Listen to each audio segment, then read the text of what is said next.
got some breaking news on today's show, Chiefs Kingdom. Andy Reid had a Zoom press conference today, and in it, he shed some light on a number of different topics, gave us some updates on everything from the latest on Rashee Rice's situation, Travis Kelce update, Patrick Mahomes' injury situation, and even more in his latest Zoom press conference with the media.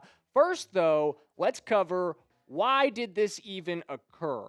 1 week before the combine, it's pretty unusual for an NFL head coach to give a press conference like this. Usually you just wait until the combine and meet with the media there. But Andy Reid announced to the media today that he will not be attending the combine in 2026, that he will sit out this year due to knee surgery. He actually had a procedure done on his knee, and it will require him to spend some time in recovery and not make the journey this year.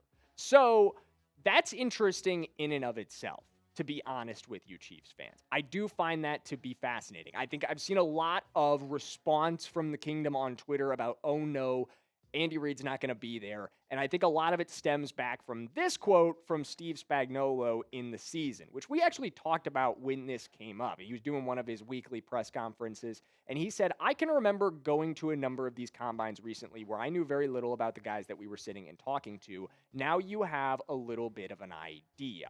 And again, it just kind of goes back to the idea of the Chiefs spending so much time in the playoffs, the Chiefs spending so much time focusing on their process and preparation for the postseason that they had less time to prepare for the combine. And now I understand some fans are worried that Andy Reid missing the combine is going to contribute to that again this year, even though we didn't have the postseason distractions. I wouldn't worry about that too much. I think it's a little overblown. There are teams that don't even go to the combine at all. The Los Angeles Rams are a great example. In Sean McVay's tenure for the last 4 seasons, and probably again this year for a 5th consecutive year, they have not attended the NFL's combine, just not seeing a ton of value in being there in person, being able to watch basically everything on TV. I don't think it's as big of a deal as some people are going to tell you that Andy Reid is not there in person in Indianapolis. I think the number one thing you miss out on is the opportunity to get a little FaceTime with these prospects, to sit in on interviews with them and meet them face to face, see how they kind of connect with you on a personal level. But even that can be a little overblown as well. So let's continue. The next thing that Andy Reid talked about, or really the first thing, because what we talked about is just why this press conference was held to begin with, although he did say he had that knee surgery done. He talked about Tyreek Hill. And what he said on Tyreek Hill is going to disappoint a lot of Chiefs fans. I'm not going to lie to you guys. I know there's going to be a lot of you out there, a lot of you guys that are in my comments on a regular basis, wondering if Tyreek Hill is going to come back. This is not what you were looking to hear.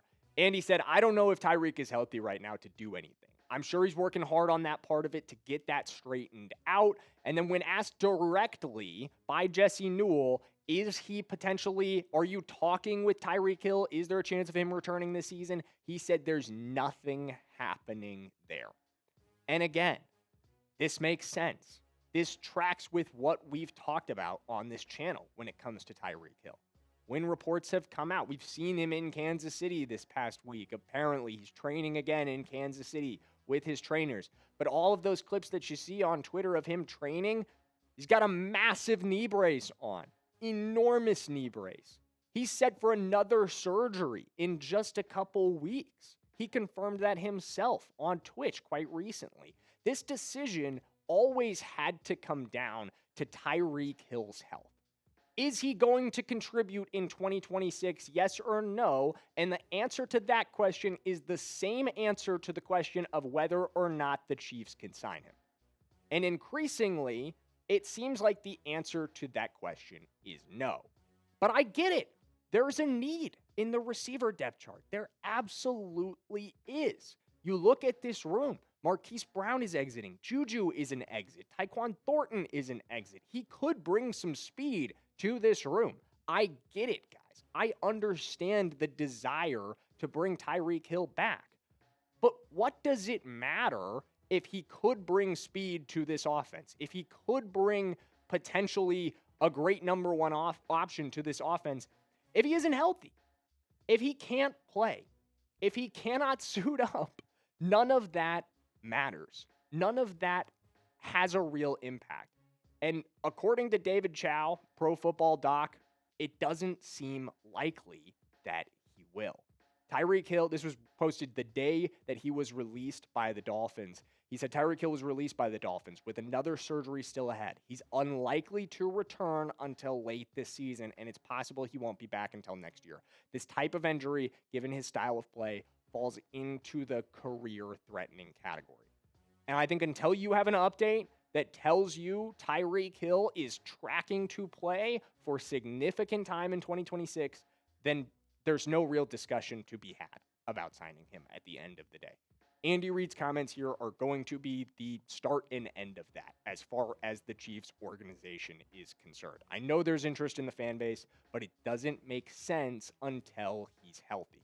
And speaking of getting healthy, next up on today's show, we've got a major update on Patrick Mahomes and his recovery process, his recovery status from Andy Reid, and a few more other things to talk about. But before we get into all of that, I got to let you guys know, St. Patrick's Day is right around the corner, and you do not want to get pinched this year. Last year at the office, I spent the entire day. I didn't show up in my green. Everybody was getting on me about it. They were ragging on me. I was getting pinched. But this year, I've got my Kansas City drinking team merch from the Chiefs Report by Chat Sports. I will be rocking this. Not only will I have my green on, but I will be repping the Chiefs Kingdom. I will be unrazzable on St. Patrick's Day. But if you don't want to be, I know it's Kelly Green. If you don't want to be construed as potentially representing the Eagles in any sort of way, which I totally understand, no one would want that, you can get it in black. We also have another great option for you. I love these t-shirts, guys. I love the design. Arnold, our designer, does a fantastic job with all of our merch, but I really think he knocked it out of the park here. That clover on the helmet looks fantastic. Material is super, super comfortable, and you can pick yours up at chatsports.com/KC Green. One more time for you. That's chatsports.com/KC Green to get your Kansas City drinking team merch. Be prepared for St. Patrick's Day. Don't let anybody get on you, and never stop repping the Chiefs Kingdom. Let's get into our update around Patrick Mahomes. Coming from Sam McDowell here, he said, Andy Reid said Patrick Mahomes is spending 7 hours per day rehabbing in the building. The direct quote, he keeps showing up. That's half the battle on these things. You've got to fight through it and attack the challenge. 7 hours per day, gang. That's what Patrick Mahomes is getting after in the Kansas City Chiefs building right now. 7 hours a day, attacking his rehab, getting after it, being the competitor that we all knew he is, that we all know he is. Another fantastic update on Patrick Mahomes. All the news that we've gotten around him so far has been good, in my opinion. When he spoke a couple months ago, we did a video on that as well.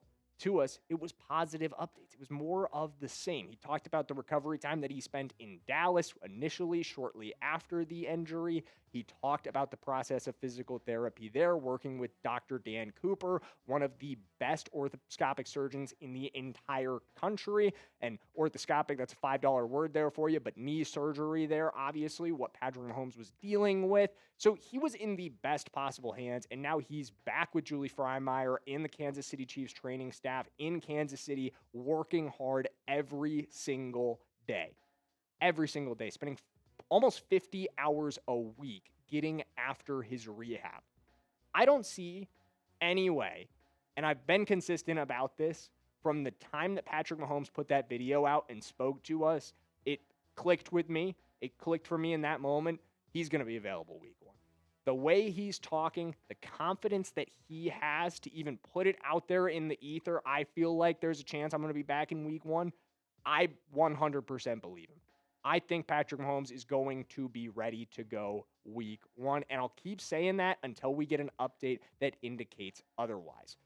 And when we do, if we do, which I hope we don't, it will be covered here on the Chiefs Report. Every Patrick Mahomes injury update, everything you need to know around his recovery process, his journey back to starting in week one, as this Kansas City Chiefs team progresses through its offseason, as they continue to improve around him, as he continues to improve his health. We will cover every step of that journey, so make sure you are locked in. Make sure you hit that subscribe button and turn your notifications on because you do not want to miss a thing.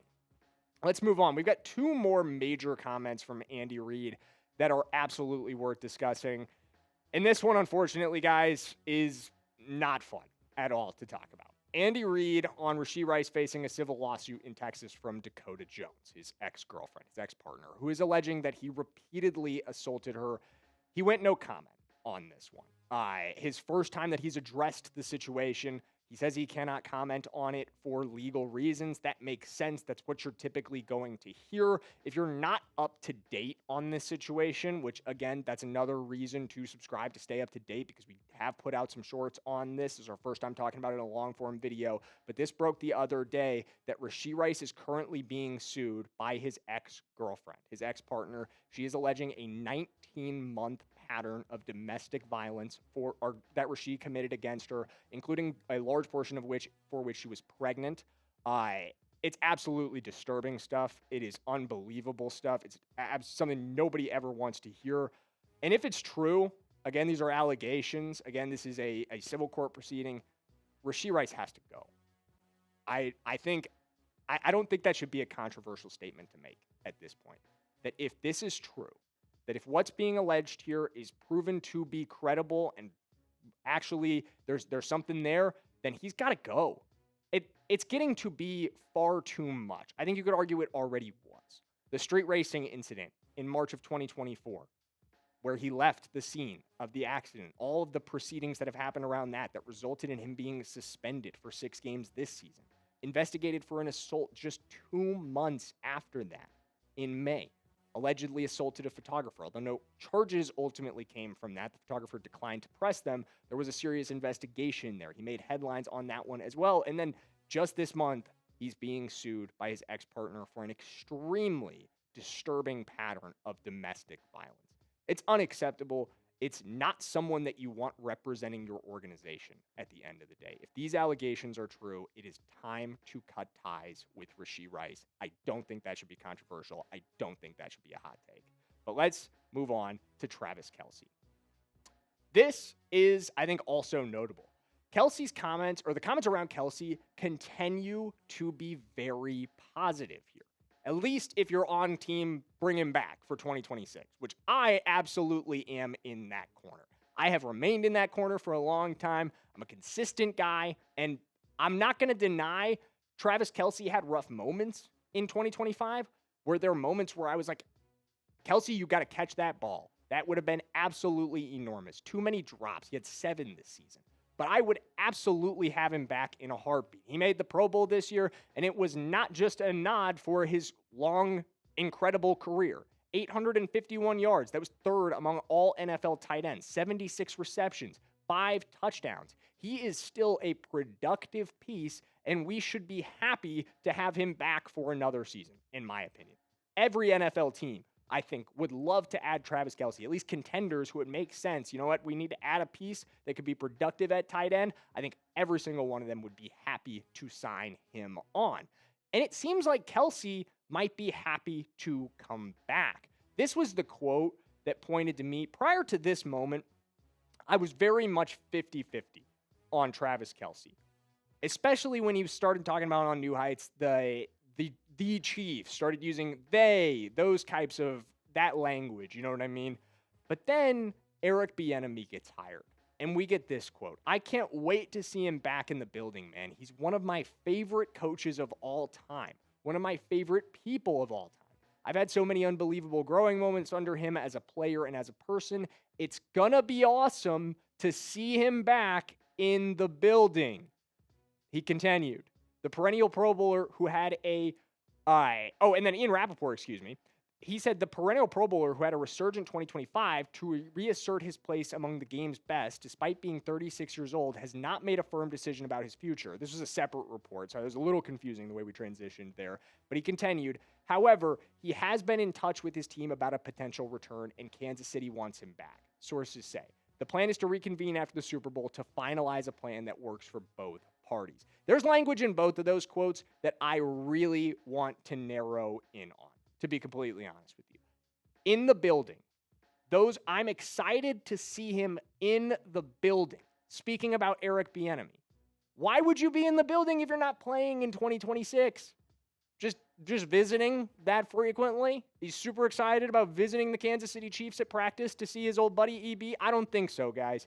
I think he's talking about coming back next season to play.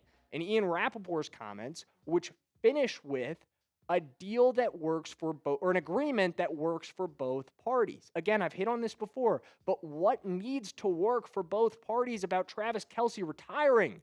Nothing. The only two parties that have a say on Travis Kelce's retirement are Travis Kelce himself and his future wife, Taylor Swift. Again, the Chiefs should not really have much input on that at the end of the day. Their only argument or input on that should be, okay, Travis, it's been great. It's been fun. It's been a fantastic career. We've had enormous success together. We wish you well in retirement. If that was what he was going to do. Nothing about that needs to work for the Kansas City Chiefs. They just have to respond to it. What does need to work for them is a new contract that keeps him in place in Kansas City, which is exactly where I think he's going to be in 2026, Chiefs fans. I absolutely do. All things from this, other than the Rashee Rice, a lot of positive news out of this press conference. I think a lot of people are going to overreact to Andy Reid not going to the combine, but another great update about Patrick Mahomes' injury status and another positive sign about Travis Kelce's return, in my opinion. A lot of good news, Chiefs Kingdom. We will see you in the next one where we talk about Sports Illustrated's bold prediction for the Kansas City Chiefs in their 2026 offseason. You don't want to miss it, so make sure you're subscribed, and we'll see you then.